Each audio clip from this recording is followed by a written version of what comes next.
vim comentar com vocês sobre o livro A Mentalidade Anticapitalista, do Ludwig von Mises, que foi um dos maiores economistas de todos os tempos que o mundo já conheceu.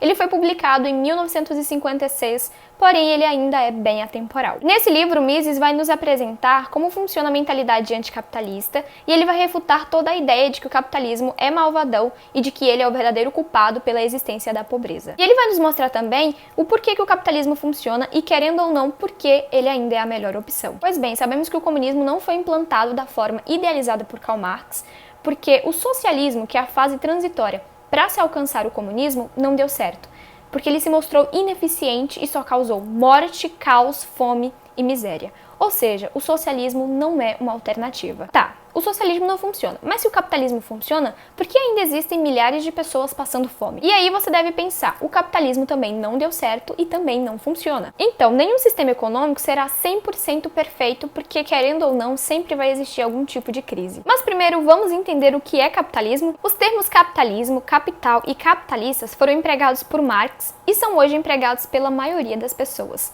Ou seja, o termo capitalismo só surgiu quando Karl Marx mencionou. É importante sabermos que o capitalismo ele não é um sistema imposto, ele é fruto de uma evolução natural do comércio que foi acontecendo ao longo dos anos e que permitiu e permite até hoje que os pobres ascendessem e gerassem riquezas. E ele foi se construindo conforme as pessoas foram percebendo as suas necessidades e criando soluções. E isso significa que o capitalismo ele é um sistema mutável, pois ele muda conforme as necessidades. E é mais importante ainda entendermos que o capitalismo é um sistema de livre mercado. E quando um país tem liberdade econômica, mais rico ele é. Ou seja, quanto mais livre economicamente um país é, mais próspero e rico ele será. Se você entrar no site Index of Economic Freedom, você vai entender o que eu estou querendo dizer. Um exemplo que eu posso citar de um país que tem muita liberdade econômica e que também é muito rico é a Singapura. A Singapura se encontra no topo do ranking, ou seja, a Singapura é um dos países mais livres e é também um dos mais ricos. E os países com maior número de pessoas passando fome são os países majoritariamente não livres ou reprimidos no ranking de liberdade econômica. As nações mais prósperas nos dias de hoje são aquelas que menos impuseram obstáculos ao espírito de livre mercado e da iniciativa privada. Porém, a fome também existe em países desenvolvidos, mas o capitalismo é quem foi o responsável pela significativa mudança de patamar da população mundial. Em 1960, havia próximo de 40% da população vivendo em extrema pobreza, mas atualmente esse número reduziu para 8%. Isso mesmo com um crescimento populacional de mais de 147%. A população se multiplicou e mesmo assim essa população maior pode desfrutar de uma vida melhor que a dos seus ancestrais. Só para vocês terem noção, a liberdade econômica está relacionada com uma melhor qualidade de vida, mais liberdade civil e até mesmo direitos políticos. E é graças ao capitalismo que existe a liberdade de empreender, negociar e inovar. E o capitalismo foi e é responsável por melhorar a eficiência e a segurança de determinados trabalhos, descobrir curas e tratamentos para doenças, criar empregos e reduzir custos de bens e serviços. Mas o negócio é, a desigualdade sempre vai existir, mesmo que todo mundo fosse rico. Eu achei um exemplo muito interessante aqui no livro Desculpe-me Socialista, desmascarando as 50 mentiras contadas pela esquerda, que eu ainda não finalizei a leitura, mas na página 23 diz o seguinte: mas pessoas livres são pessoas diferentes, portanto não deveria ser uma surpresa o fato de elas obterem rendas diferenciadas. Nossos talentos e habilidades não são idênticos, nem todos trabalham tão arduamente. E mesmo que, como num passe de mágica, todos nos tornássemos iguais em riqueza esta noite, voltaríamos a ser desiguais logo na manhã seguinte, porque alguns de nós gastariam mais e outros poupariam. Porém, é possível extinguir a pobreza, e é muito importante lembrarmos que pobreza não é o mesmo que desigualdade. E o único jeito de acabar com a miséria é gerando riqueza, e isso só será possível através do capitalismo. E um outro ponto que também é muito importante a gente lembrar é que o maior gerador da desigualdade é o Estado e não o capitalismo. Existem duas coisas que só o capitalismo promove e vale ressaltar. Primeiro, liberdade, porque você pode escolher o que comprar, de quem comprar e quanto comprar. Haja vista em uma economia estatista, ou seja, socialista, as escolhas são limitadas porque o governo tudo decide. E segundo, a cooperação entre pessoas e indústrias, porque elas produzem tanto para o seu próprio sustento quanto também para outras pessoas. No capitalismo, os próprios trabalhadores, direta ou indiretamente, são os principais consumidores de todas aquelas coisas que as fábricas produzem. E assim, os países com mais qualidade de vida e mais renda per capita são justamente os países economicamente livres. Mas você pode continuar achando que o capitalismo é o responsável por deixar as pessoas cada vez mais pobres, e que ele é um péssimo sistema econômico e que ainda assim o socialismo é a melhor opção. E olha só o que o Mises nos diz. A nova geração está sendo educada em um ambiente que está envolto em ideias socialistas. A influência das ideologias pró-socialistas vem à luz de tal forma que a opinião pública, quase sem nenhuma exceção, explica as razões que induzem as pessoas a se associar aos partidos comunistas e socialistas. Contudo, as pessoas não pedem pelo socialismo porque sabem que o socialismo irá melhorar suas condições e não rejeitam o capitalismo porque sabem que é um sistema prejudicial aos seus interesses. Elas são socialistas porque acreditam que o socialismo melhorará suas condições e odeiam o capitalismo porque acreditam que ele as prejudica. Elas são socialistas porque estão cegas pela inveja e pela ignorância. Teimosamente se recusam a estudar, desdenham das críticas devastadoras dos economistas aos planos socialistas porque, aos seus olhos, economia, por ser uma matéria abstrata, é pura besteira. Elas não diminuem sua teimosia recusando reconhecer os fatos inegáveis da experiência, a saber que o padrão de vida do homem comum é incomparavelmente melhor na América capitalista que nos paraísos socialistas dos soviéticos. Elas pensam que essas pessoas devem naturalmente simpatizar com o comunismo porque são atingidas pela pobreza. Agora, é óbvio que as nações pobres querem se livrar da sua penúria. Desejando a melhoria das suas condições insatisfatórias, elas devem, portanto, adotar um sistema de organização econômica da sociedade que melhor garanta este objetivo final. Elas devem decidir em favor do capitalismo. Mas, iludidas pelas ideias anticapitalistas espúrias, elas favorecem o comunismo. As pessoas podem discordar se todo mundo deve ou não estudar economia seriamente. Mas uma coisa é certa, um homem que publicamente fala ou escreve sobre a oposição entre capitalismo e socialismo, sem que ele mesmo esteja totalmente familiarizado com o que a economia tem a dizer sobre essas questões, é um tagarela irresponsável. E na página 105 ele diz o seguinte: para eles, é uma conclusão já decidida que o capitalismo é o pior de todos os males e o socialismo é a encarnação de tudo que é bom. É importante frisar que não é uma questão de opinião. Eu acredito que todas as pessoas gostariam de viver num lugar melhor, onde houvesse paz, harmonia, felicidade, amor, solidariedade, fraternidade, respeito, onde não houvesse violência, não houvesse preconceito, não houvesse racismo, onde tudo fosse de todo mundo, onde todo mundo vivesse feliz.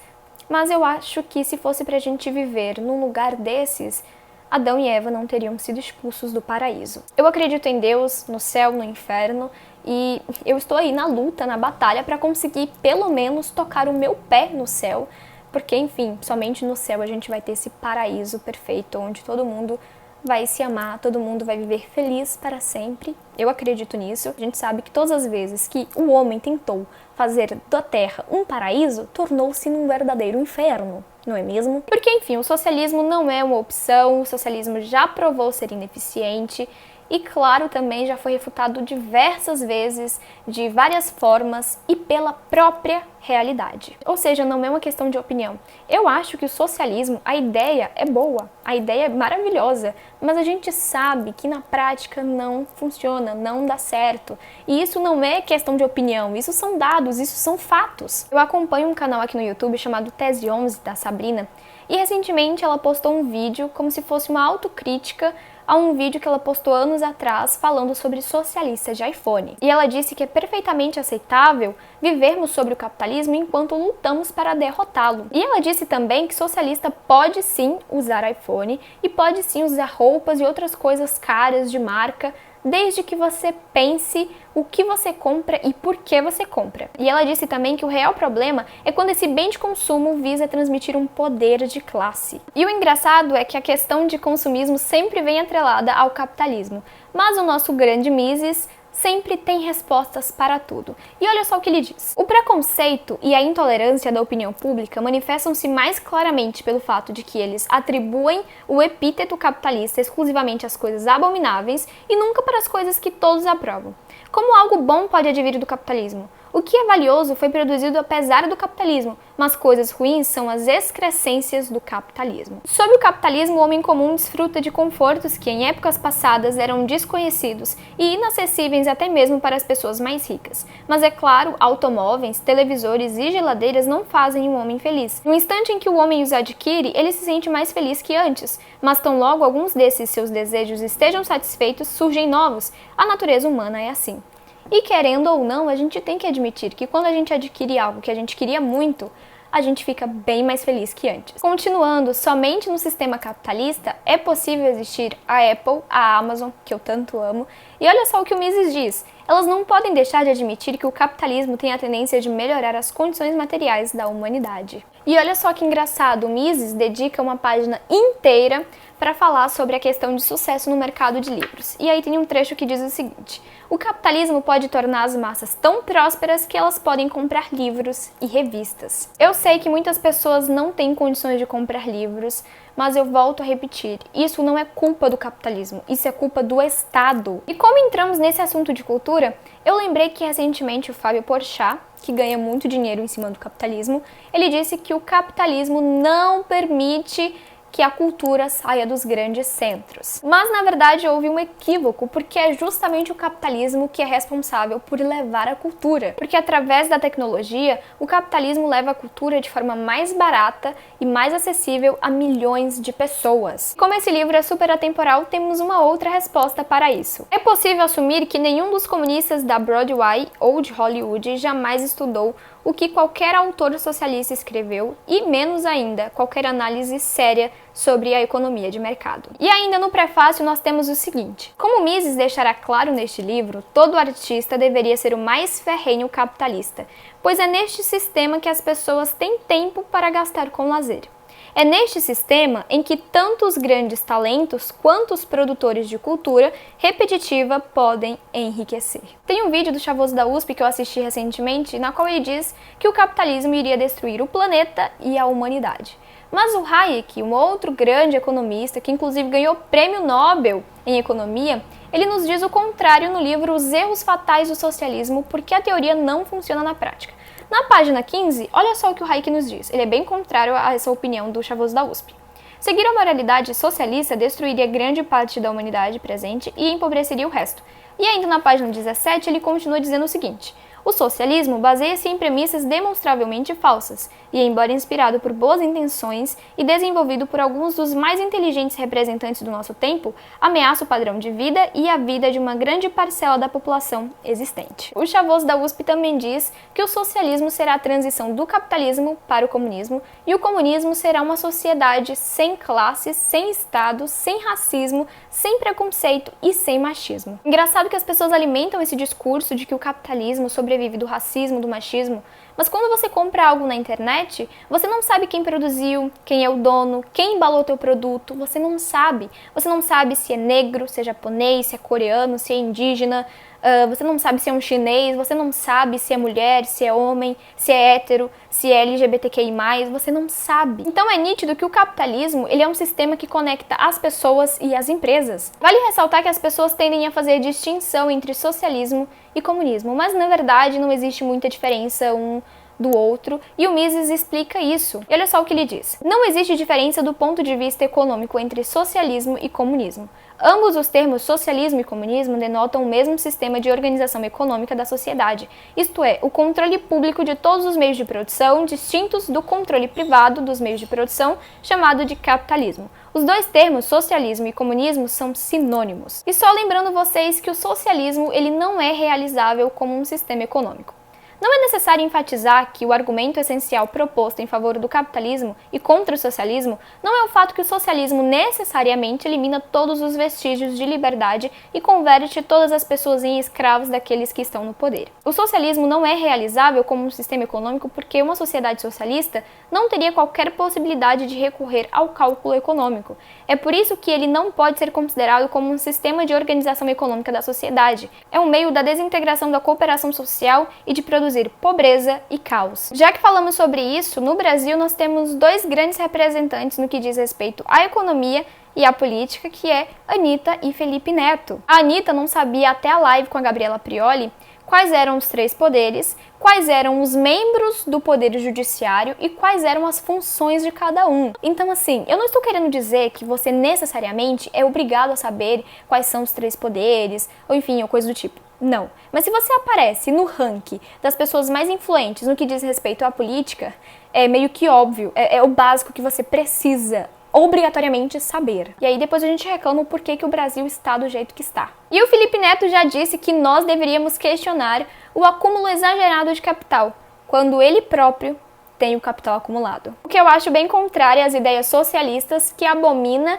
a acumulação de capital, que é contra a propriedade privada e também contra a herança. Ou seja, o Felipe Neto é um capitalista malvadão e só ele não sabe. Para resumir, a diferença entre socialismo e capitalismo é bem simples. E é um exemplo até engraçado que muita gente usa para fazer essa distinção entre socialismo e capitalismo, que é o seguinte: no capitalismo, o pão espera por você, e no socialismo, você espera pelo pão. E lembrem-se, a economia capitalista permite que a maioria dos 20% mais pobres da população tenham a chance de, em uma década, fazerem parte dos 20% mais ricos, como bem nota Thomas Sowell. E mais, sob o capitalismo, eles obedecem aos capitalistas. Sob o socialismo, eles obedecerão aos trabalhadores armados. Meus camaradas, como diz o Ronald Reagan, os comunistas são aqueles que leram Marx e Engels. Os anticomunistas são aqueles que entenderam. Porque, sinceramente, quem lê Karl Marx e Friedrich Engels e entende, é impossível não rejeitá-los. Por fim, leiam Mises e, em específico, esse livro aqui. Então o vídeo foi esse, eu espero muito que vocês tenham gostado. Deixem um like, se inscrevam no canal caso não for inscrito. E não esqueça também de ativar as notificações para não perder nenhum conteúdo novo aqui do canal. E não esqueça também de deixar o seu comentário, porque eu amo ver o feedback de vocês. Estou sempre respondendo todos vocês com muito amor e muito carinho. Então é isso e até o próximo vídeo. Tchau, tchau!